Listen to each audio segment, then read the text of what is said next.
soit un système combinatoire, 4 entrées et une sortie. L'analyse bien sûr de son fonctionnement nous mène à construire une table de vérité à 2 à la puissance 4 lignes, ça veut dire ici 16 lignes. Pour décrire toutes les combinaisons sans en oublier, on commence par la première colonne, on a une alternance de 0 et 1. Voilà, première colonne, donc la colonne relativement à l'entrée A. On va alterner des 0 et des 1.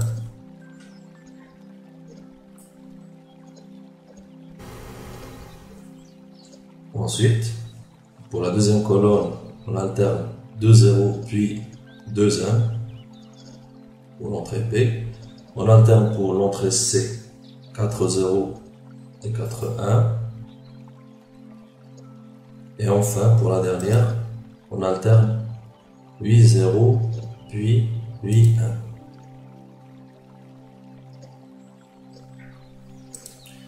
1. On donne les valeurs de la sortie en fonction des 4 entrées.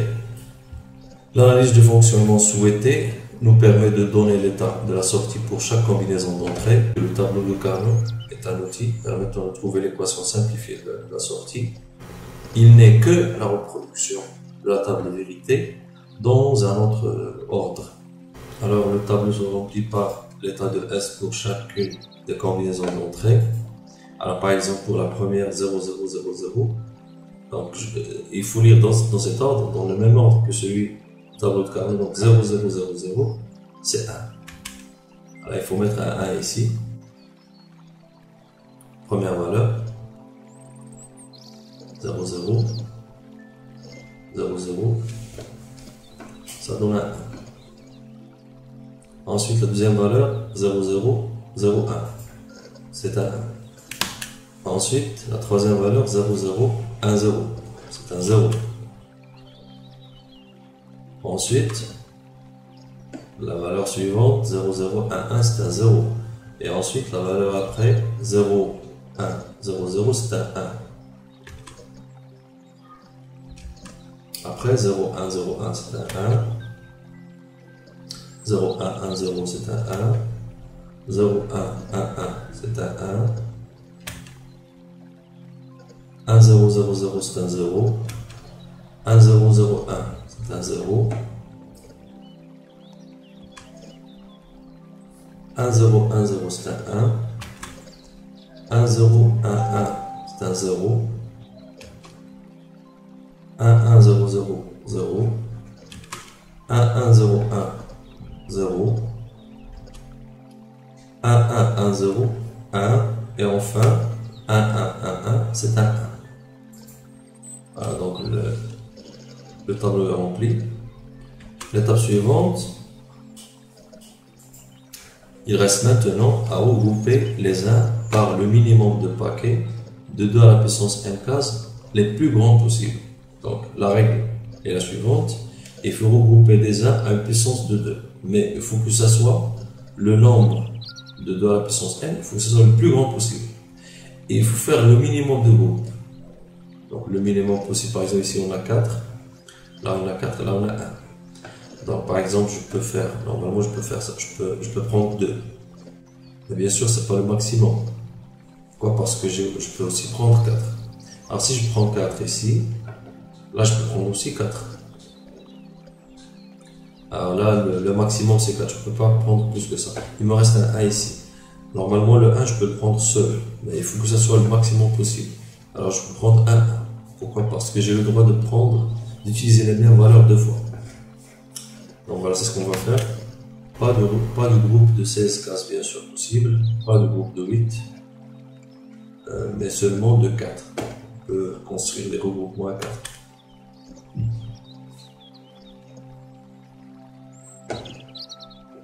Voilà, donc je peux regrouper les 4, ensuite les 4, et là je peux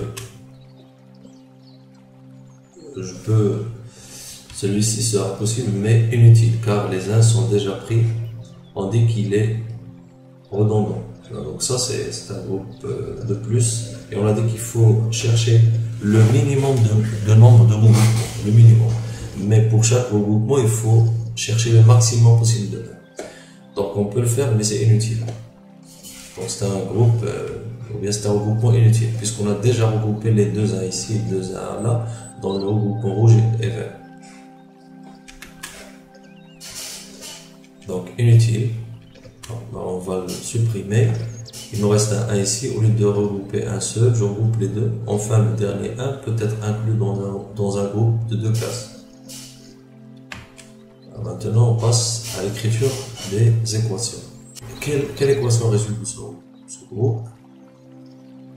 Donc c'est la somme des équations de chaque groupe. Donc S doit être égal à l'équation de regroupement rouge, vert et bleu. Donc si on commence par le regroupement rouge, alors dans le groupe rouge, B est toujours égal à 0. Toujours égal à 0. Donc B ne change pas, ça veut dire que ce regroupement dépend de B. Mais bien sûr, puisque c'est 0, ça sera B. A est quelconque, puisque A a changé de A, donc le regroupement ne dépend pas de B. Par contre, il dépend de D, il ne dépend pas de C. Donc de même, C vaut 0 et 1, donc c'est le 2. C peu importe, mais D bien sûr est égal à D bar. Donc le résultat final, c'est D bar fois B bar. Le regroupement rouge, tout simplement, c'est B bar fois D bar. Deuxième, de la même façon, on constate que B n'a pas changé, mais bien sûr est égal à 1, et C n'a pas changé, est égal à 1, donc c'est BC. Donc le regroupement vert est égal à BC. Et enfin, pour le regroupement bleu, D n'a pas changé, donc c'est D, mais ici bien sûr B1 n'a pas changé, donc c'est B fois A bar, le tout fois D. Donc A bar B fois D. Résultat final, S est égal à la somme des trois expressions trouvées. Donc c'est B bar D bar plus BC plus A bar BD.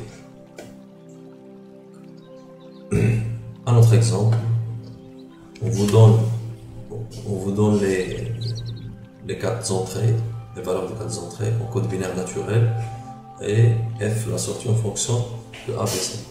Donc on construit un tableau de Carnot à 16 cases, donc 2 à la puissance 4 entrées.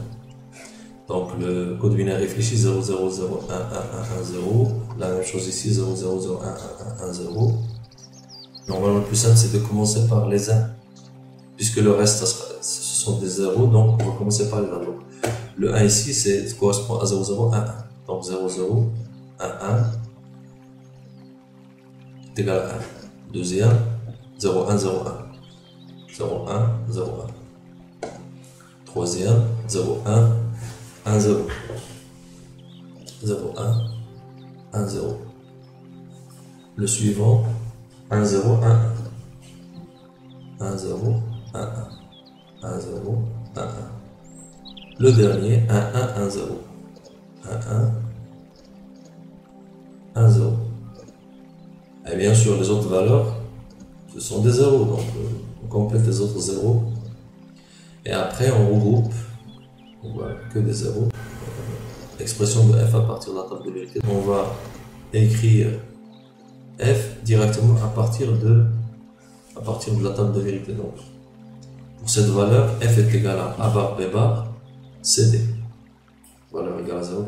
La deuxième, c'est a bar b fois c bar d. La troisième, a bar b cd bar. La suivante, a b bar cd. La dernière, a b cd bar. Alors, bien sûr, c'est le résultat, mais ici, f, la sortie, n'est pas simplifiée. Par contre, si on utilise le tableau de Carnot, on va regrouper les 1. Expression de f à partir du tableau de Carnot, donc on regroupe les 1. On a deux. Premier regroupement, c'est BC fois D bar. Deuxième regroupement, B n'a pas changé, donc c'est B bar fois CD. Il reste un 1, donc là on n'a pas le choix. On va le prendre seul, donc ça sera A bar B, C bar D.